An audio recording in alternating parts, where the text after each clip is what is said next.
नमस्कार, सुप्रभात. मी श्वेता. तुम्ही पाहताय न्यूज 18 लोकमत. नमस्ते महाराष्ट्रामध्ये तुमचं स्वागत. सुरुवातीला मोठी बातमी आहे. बहुचर्चित अशा जिल्हा बँकेची निवडणूक आज होतीये. थोड्याच वेळात मतदानाला सुरुवात होईल आणि दुपारी 4 वाजेपर्यंत 39 उमेदवारांचं भवितव्य मतदान पेटीमध्ये बंद होणार आहे. राज्यमंत्री सतेज उर्फ बंटी पाटील तसंच आमदार वैभव नाईक यांच्यासह 930 सभासद आपला मतदानाचा हक्क बजावणार आहेत. तर 19 जागांसाठी 39 उमेदवार निवडणूक लढवणार आहेत आणि या निवडणुकीत केंद्रीय मंत्री नारायण राणे यांच्यासह आमदार नितेश राणे यांची प्रतिष्ठा पणाला लागली आहे. महाविकास आघाडीचं समृद्धी सहकार पॅनल आणि भाजपचं सिद्धिविनायक सहकार पॅनल रिंगणामध्ये. विशेष म्हणजे सिद्धिविनायक पॅनलचे उमेदवार मनीष दळवी यांचं नाव संतोष परब मारहाण प्रकरणामध्ये आल्यामुळे त्यांनी जिल्हा सत्र न्यायालयामध्ये अंतरिम जामिनासाठी अर्ज केला आणि हा निकाल प्रलंबित असल्यामुळे मनीष दळवी आपला मतदानाचा हक्क कसा बजावणार हे महत्त्वाचं ठरणार आहे. तर सिंधुदुर्ग जिल्हा बँकेची निवडणूक ही 2008 मध्ये 19 जागांसाठी निवडणूक झालेली होती. यामध्ये सेना भाजप आणि काँग्रेस राष्ट्रवादीचं पॅनल आमनेसामने होतं. यामध्ये काँग्रेसला 8, राष्ट्रवादीला 7, शिवसेनेला 2, भाजपला 1 आणि अपक्षला 1 जागा मिळाली होती.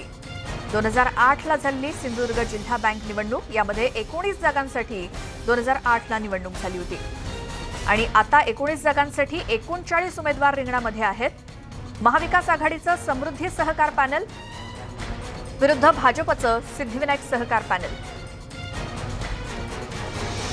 आमचे प्रतिनिधी विशाल रेवडेकर आपल्यासोबत जोडले गेले सिंधुदुर्गातून. विशाल, सिंधुदुर्ग जिल्हा बँक निवडणूक आणि त्यासाठी मतदान आज होतंय. काय या महत्व या निवडणुकीचं सांगाल आणि काय एकूणच पार्श्वभूमी? निश्चितपणे जिल्हा बँकेची आज निवडणूक होते आणि सिंधुदुर्गमधून जिल्हा बँकेसाठी 18 जागांसाठी 39 उमेदवार जे आहेत ते रिंगणामध्ये आहेत. आणि आपल्यासोबत बोलण्यासाठी आत्ता भाजपचे पॅनल प्रमुख जे आहेत राजन तेली साहेब, नमस्कार. आज निवडणूक होते, काय सांगाल, कशा पद्धतीचा प्रचार केला आणि काय आता मतदारांकडून अपेक्षा करताय?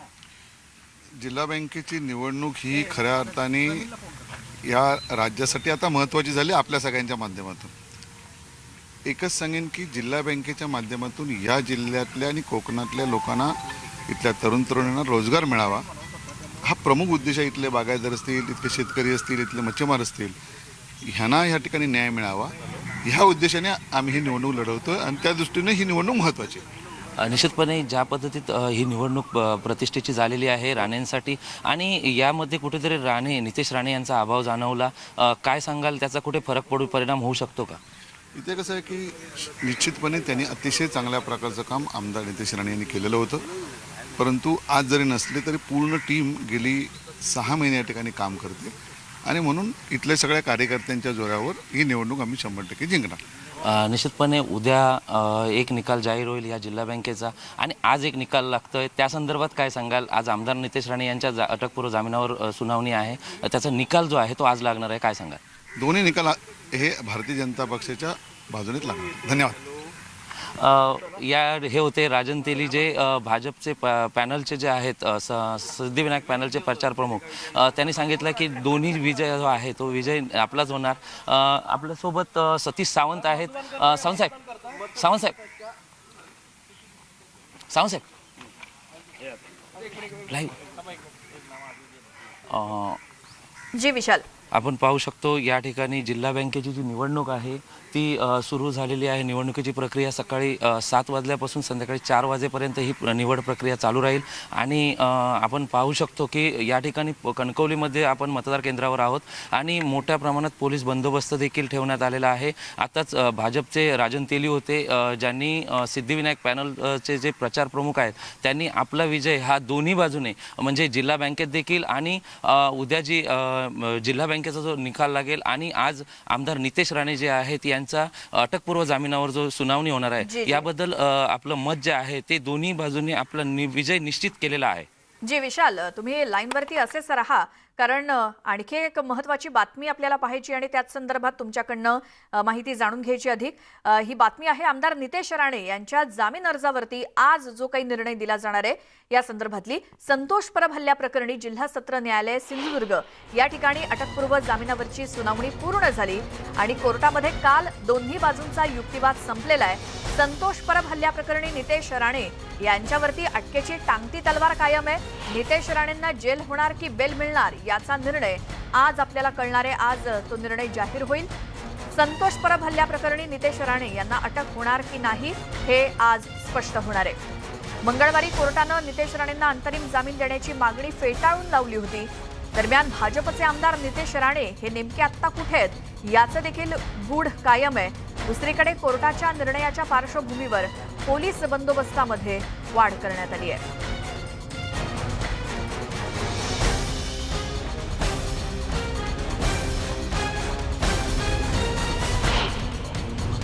आज सुद्धा आमची आर्ग्युमेंट शांतपणेच झाली, परंतु फक्त त्यांनी बाकी वेळेचा वगैरे विचार करता जी गोष्टी एखादे परत ते बोलायला गेले त्यामुळे त्यांनी जसं मला जजमेंट वाचू नका म्हणजे वाचण्याला मला अडवणूक करायला गेले त्याप्रमाणे त्यांनी सुद्धा तेच मुद्दे परत उगाळत बसू नयेत एवढंच माझं म्हणणं. याच्यात आरोपीतर्फे जो युक्तिवाद केला गेला त्याचे मुद्दे मी खोडून काढले.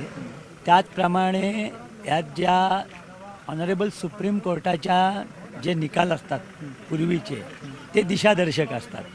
त्यामुळे अशाच परिस्थितीत सुप्रीम कोर्टाने कोणत्या पद्धतीने विचार केलेला आहे आणि काय निर्णय दिलेला आहे ते न्यायालयाला एक चांगली मोठी जजमेंट ज्यात आज आपल्यासमोर सुद्धा जे मुद्दे होते त्याच प्रकारच्या मुद्द्यांवर जे माननीय सुप्रीम कोर्टाचं जे ऑब्झर्वेशन होतं ते ऑब्झर्वेशन मी माननीय न्यायालयाला दाखवून दिले. काढूपणा करता असं म्हणालो नाही मी, परंतु ते जे काही जजमेंट्स वाचत होते त्यामुळे खूप वेळ जात होता आणि कोर्टाला कालपासून आर्ग्युमेंट चालू आहे आणि युक्तिवाद करण्याकरता काहीतरी मर्यादा असतात. तर मी एवढीच विनंती केली त्यांना की आपण केस लॉ हे कोर्टावरती सोडून देऊ, केस लॉ बघून न्यायालय योग्य तो निर्णय घेईल एवढंच मी मेन्शन केलं आणि त्यांनी देखील आपला युक्तिवाद ह्या पॉईंटवर कर्टेल केला, कमी केला. त्यामुळे तो विषय तिथेच संपला. न्यायालयाकडनं अपेक्षा नसते आपण आपला युक्तिवाद करायचा, न्यायालय योग्य तो निर्णय घेईल. कसं नाही असं गेसवर करण्यात काही अर्थ नाही. आपण आपल्या देऊ शकतो असं तुम्हाला वाटतं? आता न्यायालयाने जे कोर्टासमोर सांगितलं आहे ते असं सांगितलेलं आहे की सगळे कागदपत्र पाहून तपासून त्यांना आदेश करायला काही वेळ लागेल. त्याची वेळ अशी सांगता येणार नाही, परंतु जसं त्यांचं वाचून पूर्ण होईल निर्णयाप्रत ते पोचतील त्याप्रमाणे ते निर्णय देतील. तर एकीकडे नितेश राणेंचा कोर्टातला युक्तिवाद सुरू असतानाच दुसरीकडे सिंधुदुर्ग पोलिसांनी केंद्रीय मंत्री नारायण राणे यांना नोटीस पाठवली. काल पत्रकार परिषदेमध्ये बोलताना नितेश राणे कुठे आहेत हे सांगायला आम्ही काय मूर्ख आहोत का असं वक्तव्य नारायण राणेंनी केलं होतं आणि त्याच पार्श्वभूमीवर नारायण राणे यांना नोटीस पाठवण्यात आली आहे. तर आपण स्क्रीनवरती पाहतोय या कलमांतर्गत नारायण राणे यांना नोटीस पाठवण्यात आली. गुन्ह्यात नितेश नारायण राणे हे पाहिजे आरोपी असून त्यांचा ठावठिकाणा अथक प्रयत्न करून सुद्धा लागत नाहीये आणि सदर आरोपीचा शोध जारी आहे. आपण काल दिनांक 28/12/2021 रोजी पत्रकार परिषद घेतली होती आणि या गुन्ह्याबाबत आक्षेपार्ह विधान केलं होतं. एका पत्रकारानं आपणाला आरोपी नितेश राणे यांच्या ठावठिकाणाबद्दल प्रश्न विचारला असता आपण नितेश राणे हे कुठे आहेत हे सांगायला आम्ही मूर्ख आहोत का असं विधान केलं होतं. तसंच या बाबतीमध्ये दिनांक 29/12/2021 रोजी वर्तमानपत्रामध्ये आपलं विधान प्रसिद्ध झालंय. या सर्व बाबींचा सर्वंकष विचार करता असं दिसतंय की नितेश राणे या आरोपीचा ठावठिकाणा आपणास पूर्णपणे माहिती आहे अशा प्रकारची नोटीस नारायण राणे यांना बजावण्यात आली आहे.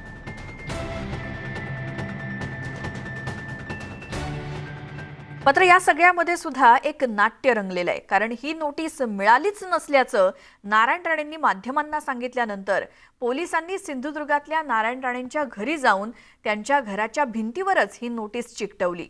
मात्र त्यानंतर घरातील कर्मचाऱ्याने येऊन ती नोटीस काढून घेतल्याचं दिसून आलं. पोलिसांना हवा असलेला एक संशयित आरोपी तो कोणी असेल, आमदार असेल, खासदार असेल, मंत्री असेल, अधिकारी पोलीस त्यांना शोधतायत. एका अटेम्प्ट टू मर्डरच्या प्रकरणात हत्येचा प्रयत्न, सुपारी आणि केंद्रीय मंत्री म्हणतात ते कुठे आहेत ते मला माहिती आहे, पण मी सांगणार.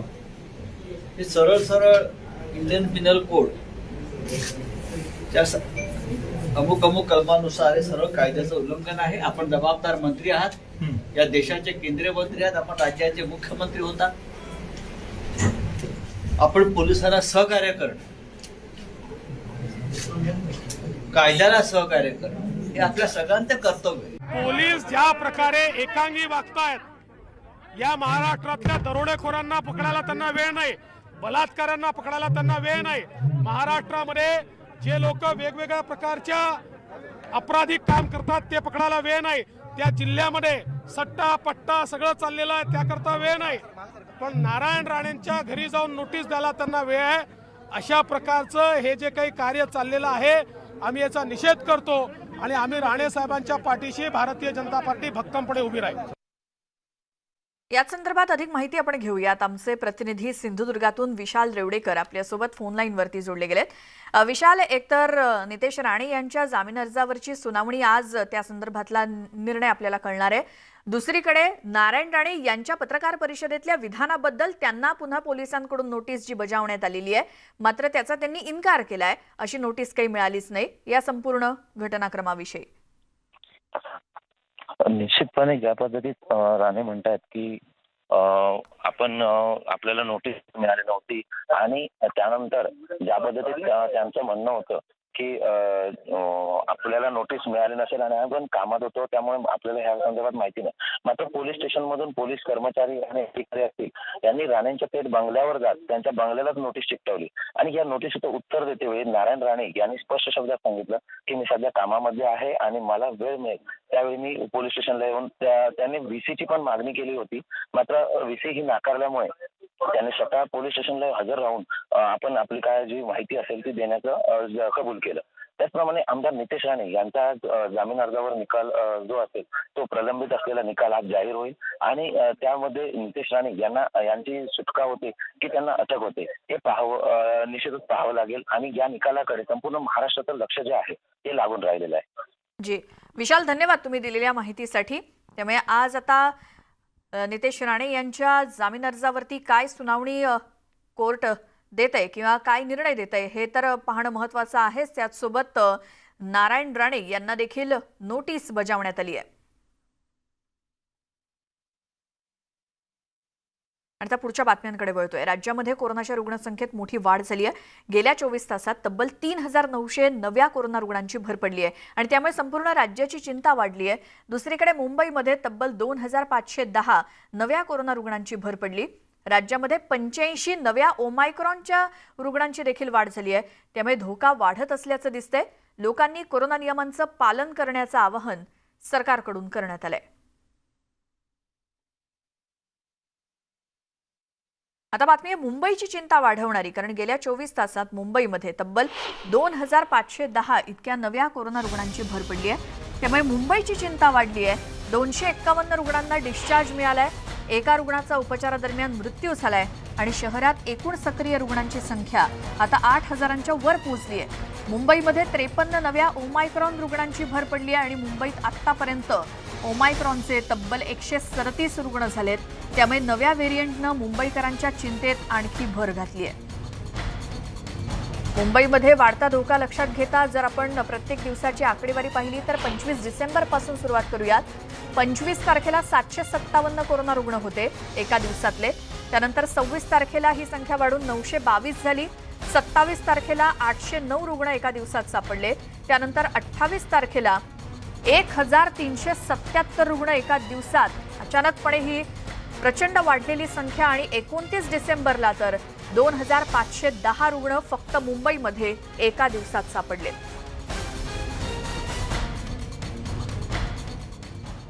तर मुंबईमध्ये दररोज कोरोना रुग्णांची संख्या मोठ्या प्रमाणात वाढताना दिसते आणि गेल्या 3 दिवसात दररोज दुप्पट रुग्णसंख्या नोंदवली जाते. ही तिसऱ्या लाटेची सुरुवात तर नाही ना, अशी भीती तज्ज्ञ वर्तवतायत. रुग्णसंख्या वाढत असताना नागरिक मात्र अद्यापही बेपर्वा असल्याचं दिसतंय. वांद्रे रेक्लेमेशन इथे नववर्ष स्वागतानिमित्तानं करण्यात आलेली विशेष विद्युत रोषणाई पाहण्यासाठी मोठ्या संख्येनं मुंबईकर गर्दी करतायत आणि या गर्दीत मास्क, सोशल डिस्टन्स या सगळ्याचा विसर नागरिकांना पडल्याचं दिसतंय. तर दादर मार्केटमध्ये सुद्धा भाजी खरेदीसाठी मोठ्या संख्येनं नागरिकांनी गर्दी केली होती. कोरोनाचा धोका वाढत असताना विक्रेते आणि ग्राहक दोघंही बेपर्वा असल्याचं दिसून आलंय.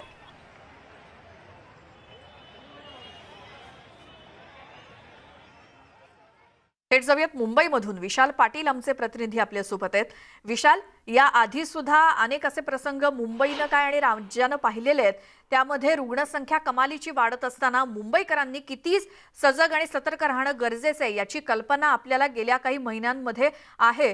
तरी सुद्धा आत्ताची परिस्थिती पाहता मुंबईकर तितकेसे जबाबदार दिसत नाहीयेत, पूर्णपणे बेपर्वा दिसत आहेत. त्याची काय उदाहरणं तुम्ही द्याल? कोणकोणत्या ठिकाणी काय चित्र दिसली आहेत? श्वेता, मुंबईत ज्या पद्धतीनं कोरोना रुग्णांची संख्या वाढते, गेल्या 5 दिवसात जर आपण पाहायला गेलो तर झपाट्यानं ही कोरोना रुग्णांची संख्या जी वाढताना दिसून येते. त्यामुळे ही तिसरी लाट आहे का अशी शक्यता जी आहे ती एक वर्तवला जाते आणि भीतीसुद्धा एक व्यक्त केली जाते. मुंबईकर बेपर्वा वागताना आपल्याला पाहायला मिळत आहेत. कोणत्याही नियमांचं पालन करताना मुंबईकर दिसून येत नाहीत. याचं जिवंत उदाहरण म्हणजे आत्ता मी दादर मार्केटमध्ये आहे आणि दादर मार्केटची परिस्थिती जर बघितली तर मोठ्या संख्येनं मुंबईकर जे आहे ते खरेदीसाठी, भाजी खरेदीसाठी आलेले आहेत. फक्त दादर मार्केटच नाही तर भाजी मार्केट असेल किंवा भायखळा मार्केट असेल, या ठिकाणी सुद्धा मोठी गर्दी जी आहे ती होताना आपल्याला पाहायला मिळते. बँड्रा रेक्रिमेशन या ठिकाणी जी विद्युत रोषणाई केलेली आहे नववर्षाच्या स्वागतासाठी, त्या ठिकाणीही लोक मोठ्या संख्येनं जाताना आपल्याला पाहायला मिळत आहेत. आणि मुंबईत जर आपल्याला पाहायला गेलं तर ओमायक्रॉनचं संकटसुद्धा मुंबईत घडत असताना आपल्याला पाहायला मिळत आहे. जवळपास 137 रुग्ण ओमायक्रॉनचे मुंबईत सापडलेले आहेत. आणि मुंबई महानगरपालिकेनं या सगळ्या गोष्टींचा विचार करून कोविड सेंटर्स जे आहेत ती ॲक्टिव्ह करण्याचे आदेश दिलेले आहेत. सर्वात मोठं कोविड सेंटर जे आहे मालाड येथे, या ठिकाणी लहान मुलांसाठी म्हणून हे कोविड सेंटर जे आहे ते आता सुरू करण्यात येणार आहे. कारण का ज्या पद्धतीनं मुंबईत कोरोना रुग्णांची संख्या वाढते, ओमायक्रॉनचं संकट आहे, याच्याच लहान मुलांना धोका जो आहे तो अधिक आहे. शाळांना जो आहे तो सुद्धा धोका वर्तवला जातोय. त्यामुळे एकंदरीत जर आपण पाहायला गेलं तर मोठ्या संख्येनं मुंबईकर नियमावली विसरून रस्त्यावरती उतरलेले आपल्याला पाहायला मिळत आहेत. भाजी खरेदीसाठी आलेली पाहायला मिळत आहेत. प्रशासनाकडनं सातत्यानं सांगितलं जात आहे की लोकांनी काळजी घेतली पाहिजे, खबरदारी घेतली पाहिजे, नियमांचं पालन केलं पाहिजे. मात्र कुठच्याही नियमांचं पालन जे आहे ते मार्केट परिसरांमध्ये होताना दिसून येत नाहीये. आणि याचेच परिणाम जे आहेत हे गेले 4-5 दिवस आपण पाहतोय. ज्या पद्धतीनं मुंबईमध्ये मोठी गर्दी होताना दिसून येते, त्या गर्दीमुळेच कुठेतरी कोरोना रुग्णांमध्ये जी आहे ती सातत्यानं वाढ होताना आपल्याला पाहायला मिळते. जर रुग्णांचा आलेख आपण पाहायला गेला तर दर दिवस हा वाढताना आपल्याला पाहायला मिळतोय. खरं तर काही आठवड्यांपूर्वी मुंबईत फक्त 200 ते 300 कोरोनाचे रुग्ण जे आहेत ते सापडायचे. दिवसाला फक्त 20 किंवा 22 असेच रुग्ण मुंबईत सुरुवातीला सापडायचे. मात्र आता जर आपण पाहायला गेलं तर 1000-1500च्या वरती एका दिवसात कोरोनाचे रुग्ण जे आहेत ते सापडताना आपल्याला पाहायला मिळत आहेत. आणि यामुळेच कुठेतरी ही तिसरी लाट आहे का अशी भीती जी आहे ती व्यक्त केली जाते.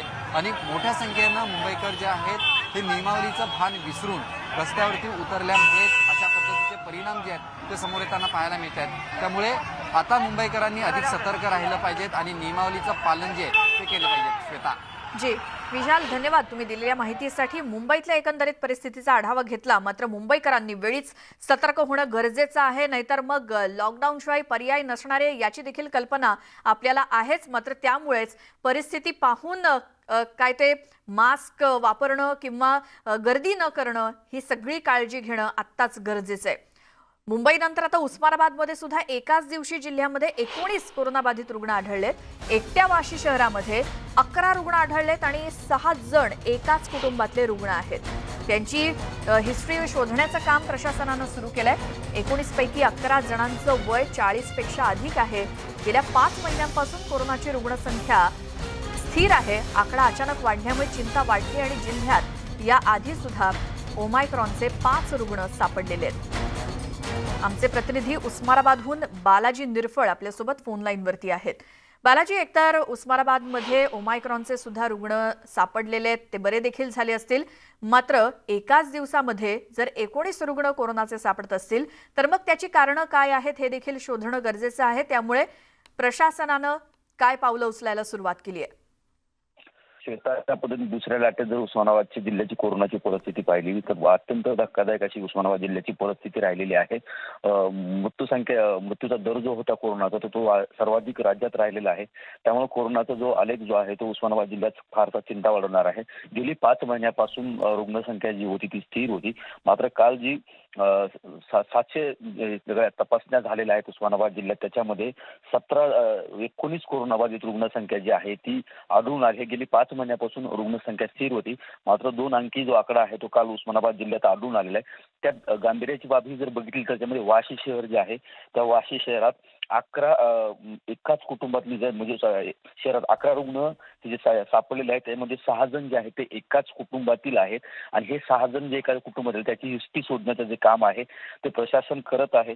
मात्र यामध्ये सगळ्यात जर बघितलं तर 19 पैकी 11 जणांची वय जे आहे ते 40 पेक्षा अधिक आहे. आणि या अगदी जर बघितलं तर मृत्यूसंख्येचा दर जो आहे तो रुग्णसंख्येचा जो राहिलेला मृत्यू दर जो राहिला आहे ते जास्त वयस्कर लोकांचेच मृत्यू जे आहेत ते कोरोनाच्या कालावधीत झालेले आहेत. आणि दुसरी गंभीर जर बाब बघितली तर उस्मानाबाद जिल्ह्यात जे आहे ते 5 ओमाक्रॉनचे रुग्ण जे आहेत ते आतापर्यंत आढळून आलेले आहेत. त्यापैकी 3 रुग्ण जे आहेत ते बरे होऊन घरी गेले तर 2 रुग्णांवरती उस्मानाबाद जिल्हा रुग्णालयात उपचार सुरू आहेत. ही सगळी परिस्थिती असली तर प्रशासन जरी आव्हान करत असलं तरी मात्र नागरिकांना 5 महिन्यापासून जे आहे ती मास्क असतील किंवा सॅनिटायझर असेल याचा वापर कुठेतरी कमी होताना दिसतोय.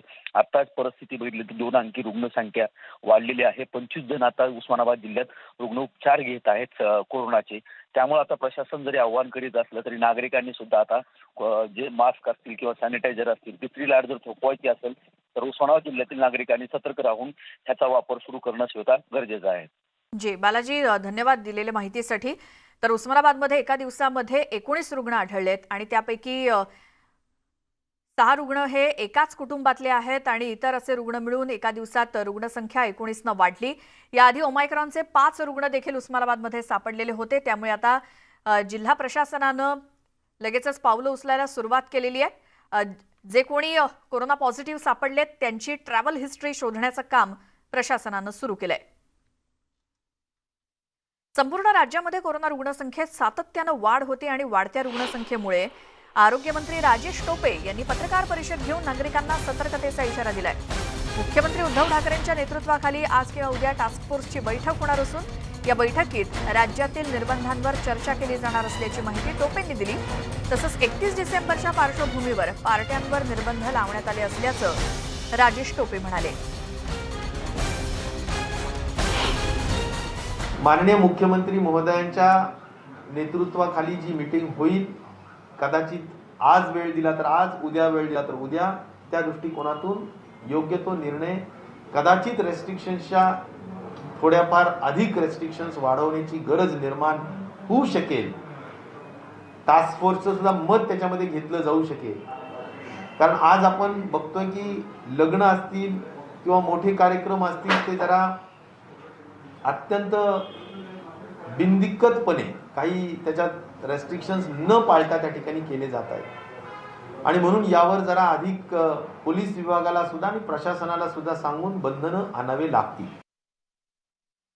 31 डिसेंबर आणि नवीन वर्षाचं स्वागत करताना नागरिकांनी घराबाहेर न पडता नववर्षाचं स्वागत शक्यतो घरीच साधेपणानं करावं असं आवाहन राज्य सरकारनं केलंय. याबाबत गृह विभागानं मार्गदर्शक सूचना जारी केल्या आहेत. त्याचप्रमाणे राज्यात रात्री 9 ते सकाळी 10 वाजेपर्यंत 5 पेक्षा अधिक व्यक्तींना एकत्रित येण्यावरती बंदी घालण्यात आली आहे आणि याचं पालन व्हावं असं देखील यात म्हटलंय. कोरोनाच्या पार्श्वभूमीवर 60 वर्षांवरील नागरिकांनी आणि 10 वर्षांखालील मुलांनी सुरक्षिततेच्या आणि आरोग्याच्या दृष्टीनं शक्यतो घराबाहेर जाणं टाळावं असं आवाहन करण्यात आलंय. 31 डिसेंबरला नागरिकांनी समुद्रकिनारी, बागेत, रस्त्यावर अशा सार्वजनिक ठिकाणी गर्दी करू नये, सोशल डिस्टन्सिंग पाळावं असं आवाहन करण्यात आलंय.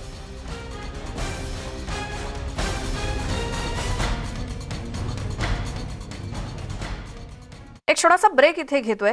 इतरही घडामोडी पाहणार आहोत ब्रेक नंतर. तुम्ही पाहत राहा नमस्ते महाराष्ट्र.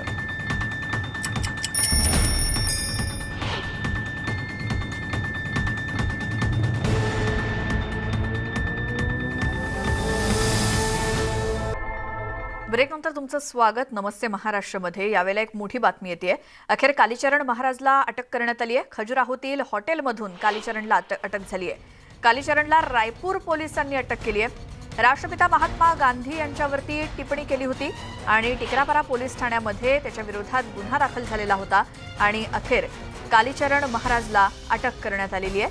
खजुराहोतल्या एका हॉटेलमधून रायपूर पोलिसांनी अटक केलेली आहे. आमचे प्रतिनिधी प्रशांत लीला रामदास आपल्यासोबत फोनलाईनवरती आहेत नवी दिल्लीतून.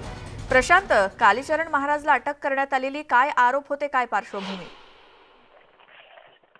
ही एक अत्यंत महत्वाची मोठी घटना होती. ज्या पद्धतीने कालीचरण महाराज यांनी संत समागम आणि खास करून संत मेळावा होता, या मेळाव्यामध्ये त्यांनी राष्ट्रपिता महात्मा गांधी यांच्या संदर्भात अभद्र टिप्पणी केली होती आणि ज्या पद्धतीनं गोडसेंचं गुणगान केलं होतं आणि गोडसेचं गुणगान करताना महाराष्ट्रपिता महात्मा गांधी वेगळ्या प्रकारच्या टिप्पणी, अश्लील भाषेत देखील टिप्पणी केली होती. या संदर्भात मग रायपूर पोलिसांच्या वतीने गुन्हा देखील दाखल करण्यात आला होता आणि त्यानंतर त्यांचा शोध सुरू होता. हा जो कालीचरण महाराज आहे गेल्या अनेक वर्षापासून अभद्र टिप्पणी देण्यामध्ये पुढाकार असतो. अनेकदा त्यांच्यावरती प्रकरण देखील दाखल झालेले आहेत. याच पार्श्वभूमीवरती त्याला खजुराहोच्या एका हॉटेलमधून, त्याला एक हॉटेलच्या खोलीमधून त्याला ताब्यात घेण्यात आलेला आहे आणि त्याच्यावर त्याला अटक करून खजुराहो पोलिसांनी त्याला काकडा जो पोलीस स्टेशनच्या अंतर्गत गुन्हा दाखल झाला होता रायपूरमध्ये, त्याच्या अंतर्गत त्याला ताब्यात घेऊन त्याच्यावरती अटकची कारवाई करून ज्या पद्धतीने हा संपूर्ण अभद्र प्रकारच्या ज्यातून टिप्पणी केली होती, या संदर्भात देशभरामध्ये मोठा उफाळ आला होता. मोठ्या प्रकारे या संदर्भात टिप्पणी आणि खास करून विविध राजकीय पक्षांच्या वतीने या संदर्भात कालीचरण महाराज याच्यावरती गुन्हे देखील दाखल करण्याची मागणी करण्यात आली होती आणि त्याच्याच आधारावरती ही मोठी कारवाई करण्यात आलेली आहे. जी, रायपूर पोलिसांनी जी अटक केली आहे, खजुराहोतल्या एका हॉटेलमधून अटक केली आणि कशा पद्धतीनं हे ऑपरेशन पोलिसांनी राबवलं, प्रशांत? ज्या दिवशी कालीचरण महाराज याच्यावर गुन्हे दाखल झाले त्यानंतर त्यांनी तो फरार झाला आणि त्यानंतर त्याचा शोध सुरू झाला. कारण की ज्या पद्धतीने त्याची अभद्र टिप्पणी राष्ट्रपिता महात्मा गांधी यांच्या संदर्भात होती, त्या टिप्पणीनंतर त्याचा शोध, गुन्हा दाखल झाल्यानंतर सगळीकडे शोध घेऊन होता. पण हा कालीचरण महाराज फरार झाला होता आणि तो मीडियाच्या समोर देखील येत नव्हता. पण त्याच्या फोनच्या आधारावरती त्याचं लोकेशन घेण्याचा प्रयत्न झाला आणि त्यामध्ये सापडला आणि तो खजुराहोमध्ये एका हॉटेलमध्ये लपून असल्याची माहिती पुढे आली होती. तर त्याच्या आधारावरती रायपूर पोलिसांनी तिथे धाड टाकून त्याला प्रथमतः त्याचा शोध घेतला आणि तोच कालीचरण महाराज आहे का हे पक्क झाल्यानंतर त्याला अटक करून थेट पोलीस स्टेशनला घेऊन आलेले आहे आणि काही वेळात होऊ शकते त्याला कोर्टासमोर हजर करून त्याच्यावरती जे गुन्हे दाखल करण्यात आले त्या संदर्भात कोर्ट काय सांगतं आणि महत्वाचं म्हणजे कालीचरण महाराजांकडून या प्रकारची अभद्र टिप्पणी करण्याचे मागे काय हेतू होता हे देखील तपासण्याची गरज असेल आणि त्या पद्धतीने पोलीस त्या संदर्भात आपला कार्य अहवाल तर कोर्टात मांडेल.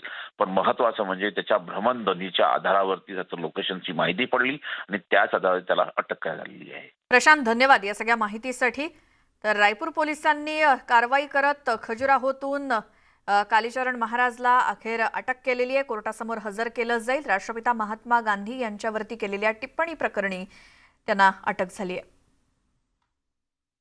पुढची बातमी मुंबईतून. दहिसर भागातील स्टेट बँक ऑफ इंडियाच्या शाखेवरती दिवसाढवळ्या दरोडा टाकण्यात आला. या प्रकरणी पोलिसांनी दोघांना अटक केली आहे. दरोडेखोरांच्या गोळीबारामध्ये एकाचा मृत्यू झाला तर एक जण जखमी झाला होता. दरोडा आणि हत्या करणाऱ्या दोन्ही आरोपींच्या पोलिसांनी मुसक्या आवळल्या. आमचे प्रतिनिधी मनोज कुलकर्णी मुंबईतून आपल्यासोबत फोनलाईनवरती आहेत. मनोज, दिवसाढवळ्या एका बँकेवरती दरोडा पडतो, काय संपूर्ण घटना घडली?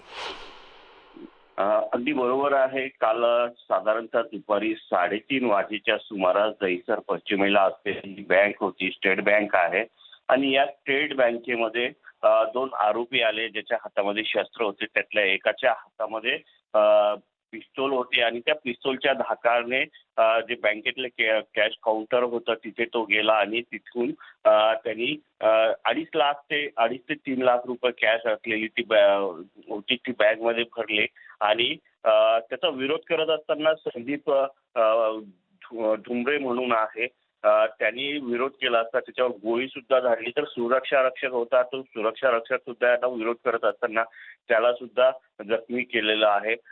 ही रक्कम घेऊन हे जे आरोपी आहेत ते पळून गेले होते, परंतु याच दरम्यान त्याच्या पायामध्ये जी चप्पल होती ती चप्पल त्या ठिकाणी सोडून गेले होते.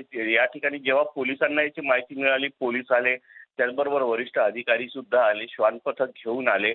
या संदर्भात पोलिसांनी 8 पथक तयार केले होते आणि त्या अनुषंगाने या आरोपींचा शोध सुरू केला असताना काल रात्री साधारणतः 10 ते 11 वाजेच्या सुमारास दहिसर मधूनच हे जे 2 आरोपी आहेत त्यांना पोलिसांनी ताब्यात घेतलं, पोलीस स्टेशनला आणलं असता त्यांनी गुन्हा सुद्धा कबूल केलेला आहे. एकंदरीतच पोलिसांनी या संदर्भात जे कारवाई केलेली आहे ती अतिशय शीघ्र झालेली असल्यामुळे आरोपी सुद्धा कुठे बाहेर पळून मुंबईच्या बाहेर पळून गेले नाहीये. दहिसरच्याच एका मार्केटमध्ये असल्याची माहिती पोलिसांना मिळाली आणि त्यावरून पोलिसांनी या दोघांना अटक केलेला आहे. तर जो एक आरोपी आहे एकाचा मृत्यू जो एका जणावर गोळ्या झाडल्या होत्या त्याचा मृत्यू झालेला आहे शताब्दी रुग्णालयात उपचार सुरू असताना. तर दुसरा जो आहे त्याचे सुरक्षा रक्षक त्याच्यावर सुद्धा अजून उपचार सुरू आहे.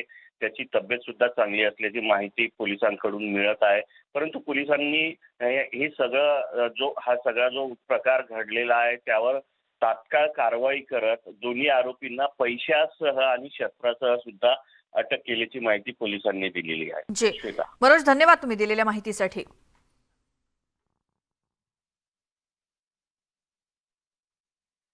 आणि आता पुढची बातमी आहे. कोरोनाच्या दुष्टचक्रातून अजूनही जगाची काही सुटका झाली नाही आणि त्या उलट नवनव्या व्हेरियंटच्या माध्यमातून कोरोनाचा विळखा हा आणखी घट्ट होत असल्याचं चित्र आहे. आणि हाच विळखा सोडवण्यासाठी आणि कोरोनापासून संरक्षण करण्यासाठी लसीकरण हाच एकमेव उपाय आहे. पण अद्यापही लोकांकडून लसीकरणाला हवा तसा प्रतिसाद मिळत नाहीये. सरकारकडून वारंवार आवाहन करून सुद्धा अनेक जिल्ह्यांमध्ये अजून 50% लसीकरण सुद्धा पूर्ण झालेलं नाही. आणि त्यामुळेच महाराष्ट्र आणि देशातील लसीकरण वाढवण्यासाठी न्यूज 18 लोकमतनं लसवंत व्हा, सुरक्षित रहा ही मोहीम हाती घेतली आहे.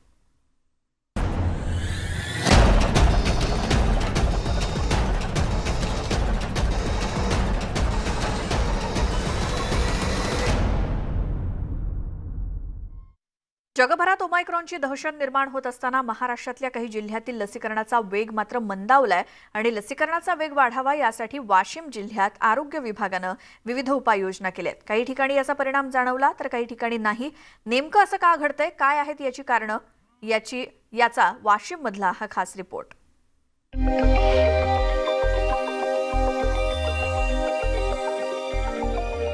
वाशिममध्ये कोरोनाचा अटकाव करण्यासाठी लसीकरण मोहिमेवर भर देण्यात येतोय. 16 जानेवारीपासून ही मोहीम सुरू आहे. मात्र लसीकरणाबाबत असलेले गैरसमज आणि लोकांमध्ये असलेली भीती यामुळे लसीकरण मोहिमेवर परिणाम होत होता. या लसीकरणाचा वेग वाढावा यासाठी प्रशासनाकडून प्रवासासाठी लसीकरण प्रमाणपत्र बंधनकारक करणं, रेशनिंग बंद करणं, दंड आकारणं इतकंच नव्हे तर बक्षीस देणं यासारख्या उपाययोजना आखण्यात आल्या. मानोरा आणि मालेगाव तालुका कम्पॅरेटिव्हली आपल्या जिल्ह्यामध्ये लसीकरणाची टक्केवारी कमी आहे, ते मागे पडलेले आहेत. त्याची टक्केवारी कशी वाढवता येईल याच्यासाठी पण प्रयत्न सुरू आहेत. तसे नियोजन पण आपण केलेलं आहे. मी सरतेशेवटी सर्व वाशिम जिल्हावासियांना विनंती करतो की त्यांनी ज्या लोकांनी लसीकरण अजून बाकी आहे, ज्यांचं लसीकरण बाकी आहे, अशा सर्व लोकांनी लसीकरण करून घ्यावं. वाशिम जिल्ह्यातील लसीकरणाच्या परिस्थितीवर नजर टाकूया. वाशिम जिल्ह्यात 13,50,000 नागरिकांचं लसीकरण केलं जाणार आहे, ज्यातील 7,75,501 नागरिकांनी पहिला डोस घेतलेला आहे. तर दुसरा डोस घेणाऱ्यांची संख्या 5,30,101 इतकी आहे. एकूणच आतापर्यंत केवळ 53.97% नागरिकांचं लसीकरण झाल्याचं चित्र आहे. एकीकडे प्रशासन लसीकरणासाठी प्रयत्न करतंय तर दुसरीकडे काही लोक लस घेण्यास टाळाटाळ करतायत. लस घेतल्यानं एखादा आजार होईल का अशी भीती त्यांना वाटते. मला भीती होती लसीची, कारण की माझं छोटं बाळ होतं. मला असं वाटत होतं की त्याला काही साईड इफेक्ट होईल किंवा मला काही साईड इफेक्ट होतील, इंजेक्शननी त्या लसीमुळे ताप येईल असं मला भीती होती. त्याच्यामुळे मी लस नव्हती घेतली. आता घरोघरी हा उपक्रम चालू झाला आहे, त्याच्यामुळे ही लस घेतली मी. कोरोना कमी झाला असला तरी धोका कायम आहे. त्यामुळे तमाम वाशिमकरांनी पुढाकार घेऊन लसीकरण मोहिमेला प्रतिसाद देण्याची आवश्यकता आहे. किशोर गोमाशेसह bureau report, news 18 Lokmat, Washim.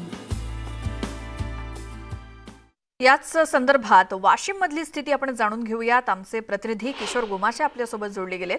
Kishore, Washim मधले जे नागरिक आहेत ते इतके उदासीन का आहेत लसीकरणाबाबत? त्यांना खरं तर महत्त्व पटवून द्यावं लागतं, ही वेळ का यावी? आता काय आहे, वाशिम जिल्ह्यामध्ये जी दुसरी लाट आल्यानंतर मधल्या मागच्या ज्या 4 महिन्यामध्ये रुग्णसंख्या एकदमच घटली, म्हणजे नसण्यात जमा आहे. कधी कधी अधूनमधून एखादा रुग्ण निघतो. त्यामुळे काय झालंय, वाशिम जिल्ह्यातील जे नागरिक आहेत ते बिनधास्त झाले. त्यांना असं वाटतंय की आता कोरोना संपला, त्यामुळे लस घेण्याची गरज नाही. प्रशासनाकडून तर सर्व प्रयत्न करण्यात येत आहे. ठिकठिकाणी कॅम्प घेण्यात येत आहे, घरोघरी जाऊन लसीकरण करण्यात येत आहे. असं जरी असलं तरी नागरिकांमध्ये मात्र उदासीनताच आहे.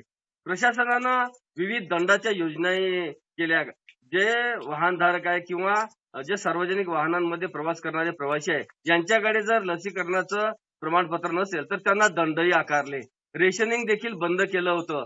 मात्र असं जरी असलं तरी अजूनही जो दुसरा डोस घेण्याचं प्रमाण आहे ते 55% पुढे गेलेलं नाही. प्रशासनाकडून प्रयत्न होत आहेत. असंख्य सामाजिक संस्था आहेत, काही कार्यकर्ते आहेत, हे लोकांना समजावून सांगतायत.